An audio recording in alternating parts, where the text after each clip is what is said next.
Good morning everyone. SSC GD physical test আৰম্ভ হৈ গল যেহেতু অহা কালিৰ পৰা আপোনালোকৰ ৰানিং আছে আজিয়ে বহু লৰা ছোৱালী বা বহু ক্যান্ডিডেটে ফিজিক্যাল টেস্ট দিয়াৰ বাবে যাব যেহেতু আপোনালোকে গমে পাই এদিন আগত যাব লাগে আৰু ইতিমধ্যে বহু লৰা ছোৱালী বা বহুত ক্যান্ডিডেট গৈছে এতিয়া মই আপোনালোকক এই ভিডিওটোত ৰাস্তাৰ পৰা ফিল্ডলৈকে আৰু ঘৰ ভাড়ালৈকে সকলো ডিটেইলছ এই ভিডিওটোত কম আপোনালোকে সুকোভিত যাওক বা 9 মাইলত যাওক সকলো ডিটেইলছ সকলোৰে বাবে সেমে হ'ব প্ৰথম কথাটো হল সকলোৱে জানে 24 মিনিটত 5 কিলোমিটাৰ ৰানিং কৰিব লাগিব আপোনালোকৰ কোৱেশ্চন ঘড়ি পিন্ধিব পাৰিম নে নোৱাৰিম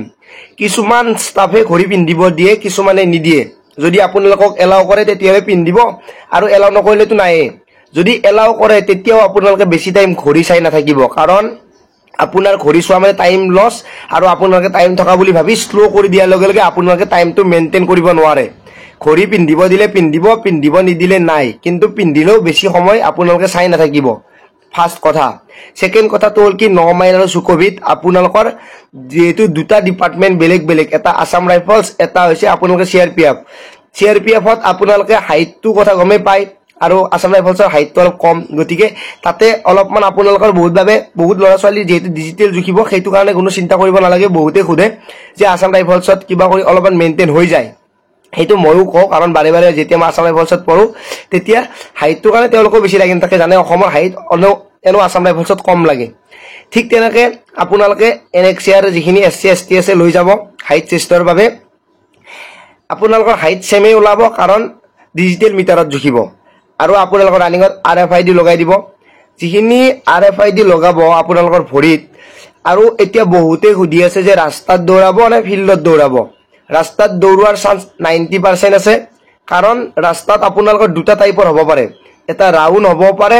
আৰু এটা গৈ আহা হ'ব পাৰে মানে অহা যোৱা কৰিব দিব পাৰে যোৱাবাৰ ধুবুৰীত যেনেকৈ ৰাউন্ড হৈছিল 6টা ৰাউন্ড 800 মিটাৰকে আছিল তেনেকুৱা হ'ব পাৰে নাইবা এনেকুৱা হ'ব পাৰে ডাইৰেক্ট ষ্ট্ৰেট 800 মিটাৰ যাব লাগে 800 মিটাৰ আহিব লাগে তেনেকুৱা হ'ব পাৰে গতিকে আপোনালোকে কুপনো ল'ব লাগিব আৰু আপোনালোকে ৰানিংও কৰিব লাগিব লগতে আপোনালোকে যদি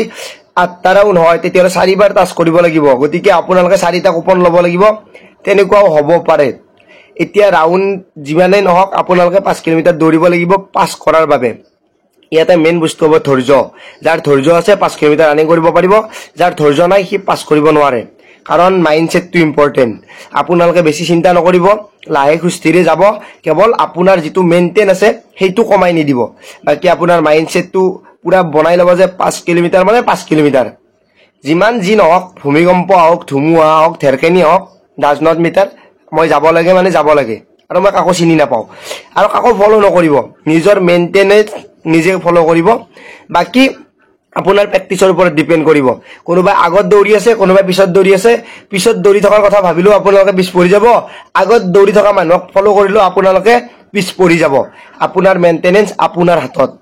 এতিয়া আপোনালোকে ৰুম ভাড়াৰ কথা বহুতে খুদে যে কিমান টকা দিলে ভাল কিমান টকা ৰুম ক'ত পাম ইন্টাৰভিউ স্থান যত থাকে ৰুম থাকিবই ৰুম নাথাকিলেও ৰুমৰ ব্যৱস্থা কৰিবই কাৰণ হেইকিদিন মানুহে বিজনেছত লাগি যায় আৰু বিজনেছটো কেনেকুৱা কেৱল পইচা লাগে ফকতিয়া পইচা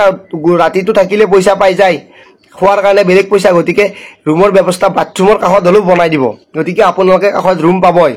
আৰু আমাৰ নিচিনা দুখীয়া মানুহৰ লৰা ছোৱালীহে তাতে ইন্টাৰভিউ দিব যায় ইন্টাৰভিউটো ডাঙৰ ৰথিৰ মানুহ নাযায় আমাৰ নিচিনা মানুহৰ লৰা ছোৱালীহে ইন্টাৰভিউ দিব যায় গতিকে আমিতো জটিলতে পঢ়ি থাকিব পাৰো আমিতো জটিলতে থাকি মেইনটেইন কৰিব পাৰো আমি জটিলতে মিলি যাব পাৰো এতিয়া কথাটো হল কি যিখিনি লৰা ছোৱালী ইন্টাৰভিউ দিব যাব তেওঁলোকক মই বিনম্ৰ অনুৰোধ কৰো মই যেতিয়া ইন্টাৰভিউ দিব যাও অকলে গলে আপোনালোকৰ যদি ৰুম ভাড়া কিমান কব আগতে 50 টকা লৈছিলে ভাই যেতিয়া মই বঙাইগাঁৱত ইন্টাৰভিউ দিব গৈছিলো 50 টকাত ৰুম ভাড়াত আছিলো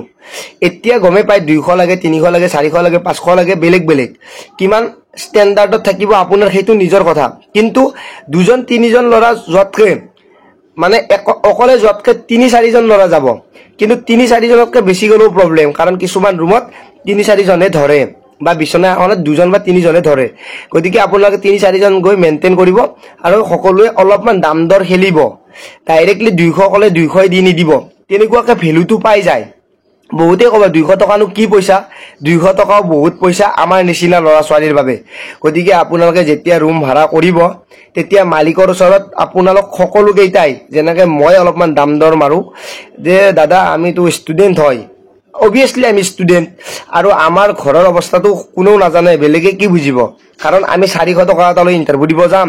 100 টকা খোৱা লোৱা 100 টকা আহা যোৱা যদি ৰুমতে 200 দিব লাগিল আৰু বাকি কি কৰিম বহুতে ক'ব 400 টকালৈ ইণ্টাৰভিউ দিব যায়নে আৰে ঘৰৰ পৰিৱেশে তেনেকুৱা কি কৰিব পৰিৱেশৰ ওপৰত ডিপেন্ড কৰিতো পইচাটো মেইনটেইন হ'ব মই যদি চাকৰি কৰা ঘৰৰ পৰা গলো হয় তেতিয়া 10000 টকা লৈ গলো হয় হোটেলত থাকিলো হয় 5 ষ্টাৰ হোটেলত থাকি ৰানিং কৰিব গলো হয় তেনেকুৱাটো নহয় গতিকে মেইনটেনেন্সটো আমাৰ কাৰণে বহুত বেছি ইম্পৰ্টেন্ট গতিকে আপোনালোকে অলপমান মানুহখিনিকো ক'ব যে দাদা আমি সকলো ষ্টুডেণ্টে দিব আহো আপোনালোকে অলপমান আমাক মিলাই দিব লাগে যদি 200 টকা কয় 100 টকা লওক 4টা ল'ৰা 400 টকা লওক তেনেকুৱা ধৰণৰ মেইনটেনেন্স খিনি আমাৰ বাবে বহুত বেছি ইম্পৰ্টেন্ট ৰুম ভাড়া কাৰণে যেনেকৈ নহওক সকলো ল'ৰা ছোৱালী অলপ হলেও ক'ব দাদা অলপমান মিলাই দিয়ক মই যেহেতু নিজেও যাম মই তেনেকুৱাই প্ৰচেছত যাম আৰু যেহেতু এইবাৰ মোৰ অলপ ওচৰতে পৰিছে গতিকে মই ভাবিছো ৰাতিও যাব পাৰো বা আগদিনা যাবও পাৰো কথা নাই কি হয় চাও আপোনালোকে কেনেকুৱাকে গৈছে ক'ত গৈছে কেৱল মেইনটেনেন্সটো ইম্পৰ্টেন্ট আৰু গাড়ী ভাড়া হওক যিকোনো খাই আপোনালোকে যদে মধে পইচা খৰচ নকৰিব কাৰণ বহুত বেছি ইম্পৰ্টেন্ট হ'ব আপুনি যদি আৰু এইটো খাই এইটো কৰে সেইটো কৰে এইবোৰ আপোনালোকে পইচাখিনি এনে খেদাই নিচিনা হ'ব যে নহওক আপোনালোকৰ ইণ্টাৰভিউ আহিল ইণ্টাৰভিউ কাৰণে ৰানিং আৰম্ভ হ'ল আপোনালোকে গৈ ভালকে দিয়ক মোৰ ফালৰ পৰা বেষ্ট অফ লাক থাকিল আজিলৈ মানে পুনৰ লগ পোৱাৰ আশাৰে মই জিতুমণি জয় আই অসম।